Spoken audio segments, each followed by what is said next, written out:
यदमुल्ला कह रहे हैं तो आई एम यदमुल्ला, मुझे कोई फर्क नहीं पड़ता। और मैं आप सबको बता दूं ना कि एनडीए के सारे नेताओं को मैं 4 दिन के अंदर पागल घोषित कर दूंगा। इनका भाषा नहीं देख रहे हैं, रेत तो कार पे आ गए हैं खेसारी को बोलने के लिए।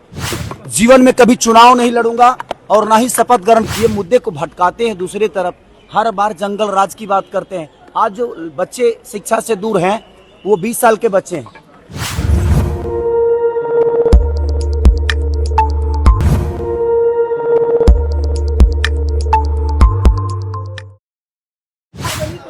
नौकरी मिलेगा तो तेज प्रताप यादव ने कहा है कि नाचने वाला नौकरी देंगे। चलिए, बड़े भाई है भाई, वो उन्हीं लोगों से मिल के ना वो भी कुछ भी बोल रहे हैं, बट ठीक है, वो बड़े भाई, उनका जवाब देना मेरे लिए जरूरी नहीं है। सर, पवन सिंह लगातार आप पे सर तंज कस रहे हैं, पहले उन्होंने ये तंज कसा और अब निरहुआ भी पीछे नहीं हट रहे, कह रहे हैं कि रवि किशन जी ने आईफा जीता है, आप उनको कहिए कि ग्रेजुएशन किया है, उन्होंने ग्रेजुएशन किया है। देखिए, एक बात बताए, मैं गरीब का बेटा हूँ, मेरे पास औकात नहीं थी कि मैं ग्रेजुएशन कर सकूं। वो अमीर के बेटा थे, वो तो पीएचडी भी कर सकते हैं। मैं गरीब से पैदा हुआ हूँ और मैं आप सबको बता दूं ना कि एनडीए के सारे नेताओं को मैं 4 दिन के अंदर पागल घोषित कर दूंगा। इनका भाषा नहीं देख रहे हैं, रेत तो कार पे आ गए हैं खेसारी को बोलने के लिए। मैं इनको रेतोकार नहीं करूंगा क्योंकि मैं संस्कारिक बेटा हूँ और संस्कारिक माँ बाप का बेटा हूँ, तो मेरे अंदर कभी सलीमता ऐसी नहीं होगी। दिनेश लाल यादव निरहुआ आपको कह रहे हैं कि कोई ऐसा सगा नहीं जिसको खेसारी ने ठगा नहीं, क्या ठगे हैं आप? अब पता नहीं, उन्हीं से पूछिएगा कि उनको कितना ठगा हूं मैं। सगा वो पूरे बिहार को ठगे हैं वो लोग, और मैं आज बात कर रहा हूं तो उनको बुरा लग रहा है, बट ठीक है, मैं रोजी रोजगार की बात कर रहा हूं, वो धर्म की बातें कर रहे हैं। मैं धर्म विरोधी कभी ना था, ना हूं, ना कभी रहूंगा। मैं जय श्री राम अभी बोल रहा हूं, जय श्री राम, बट जय श्री राम में मेरा ये बेरोजगारी छुपा है। भाई, मैं पूरी दुनिया से बोलवा दूं जय श्री राम, लेकिन इनको धर्म के आड़ में वोट लेना है, उसकी चर्चा ये हमेशा से धर्म के नाम, मंदिर मस्जिद के नाम। मैं धर्म विरोधी कभी नहीं रहा। मैं राम पे गाना गाया हूँ, मैं राम का एक्ट किया हूँ, राजा राम मूवी किया हूँ। मैं ये कह रहा हूँ, धर्म के नाम पे आप वोट मत मांगो। धर्म जरूरी है, लेकिन हमें कर्म करने के लिए शिक्षा भी जरूरी है, अस्पताल भी जरूरी है। ये कौन बनाएगा? ये इसके लिए का दूसरे को वोट देंगे? हम सब आपको वोट दिए हैं हर चीज करने के लिए, तो आप हर चीज पे बात करो ना। आप रोजी रोजगार पे बात करते नहीं, आप सिर्फ मंदिर मस्जिद पे बात करते हो।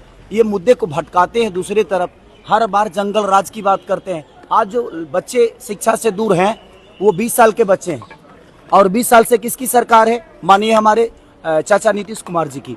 अब सोचिए, बेरोजगारी से कौन मर रहा है? आज जो 20 साल के बच्चे हैं वो मर रहे हैं।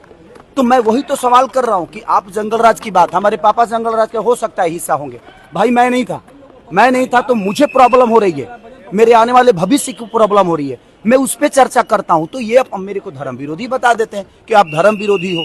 मेरा हमेशा से यही रहा है कि भाई, अगर मैं आज माइक के सामने आप सबको बोल रहा हूँ कि आज पूरे एनडीए के नेता और ये स्टार प्रचारक जो 4 हमारे बड़े भाई हैं, ये प्रेस कॉन्फ्रेंस करें और कह दें कि कल से फैक्ट्री का शिलान्यास यहाँ पे होगा, कल से बेहतर कॉलेज बनेगा, शिलान्यास होगा। मैं वादा करता हूँ, जीवन में कभी चुनाव नहीं लड़ूंगा और ना ही शपथ ग्रहण कर पाऊंगा और ना ही सर्टिफिकेट लेने में कहीं जाऊंगा। और आजीवन अगर मेरे सर्टिफिकेट लेने में ही इनका छुपा हुआ है बेरोजगारी छुपा हुआ है, ये मुझे दोषी बना रहे हैं बेमतलब का, ये मुझे टारगेट कर रहे हैं। भाई, मुझे टारगेट मत करो। बिहार बेरोजगारी से डूब रहा है, शिक्षा से दूर है, अस्पताल से दूर है, उस पर बात करो ना आप। सर, एक आखिरी सवाल रहेगा सर कि क्या लग रहा है, आप लगातार प्रचार में जा रहे हैं, महागठबंधन की सरकार बनने जा रही है, आपको नहीं लग रहा है? मैं तो पहले चरण में 100 में 100 हैं हम ही, बाकी कोई नहीं है। और आप देखिएगा, खेसारी के आने के बाद सरकार बदलेगी। आप भाषा इनकी नहीं देख रहे हैं, किस हिसाब से बोल रहे हैं। अब ये रेत तो कार पे आ गए, आप बड़े हैं, लेकिन भाषा का मर्यादा आपको होना चाहिए। तो मुझे लगता है कि ये सारे के सारे बौखलाए हुए हैं, ये पार्टी के हैं। सच पूछिए तो मैं तेजस्वी जी का छोटा भाई हूँ और हमेशा से उनका प्यार आशीर्वाद हमें मिला है। निरहुआ कह रहे हैं कि आपका नाम खेसारी लाल यादव नहीं, अहंकारी लाल यादव होना चाहिए। चलिए, वो कुछ भी, मैं क्या बोला कि उनकी भाषा की गरिमा देखिए कि वो बड़े भाई होकर और किस भाषा का इस्तेमाल कर रहे हैं। इसका मतलब नहीं लग रहा है। मैं क्या बोला, 4 दिन के अंदर इस सारों को पागल कर दूंगा, मैं सबको पागल घोषित करवा दूंगा। कोई बात नहीं, शायद मुसलमान हमारे देश के हिस्सा नहीं है, और अगर बेहतर बिहार के लिए मैं बात करता हूं तो यदुमुल्ला हूं, तो मुझे मंजूर है यदुमुल्ला होना। अगर शिक्षा की बात करता हूं और पलायन रोकने की बात करता हूं और ये मुझे यदुमुल्ला कहते हैं, मुझे मंजूर है यदुमुल्ला होना। मुझे कोई फर्क नहीं पड़ता कि मैं यदुमुल्ला हूं कि मैं क्या हूं।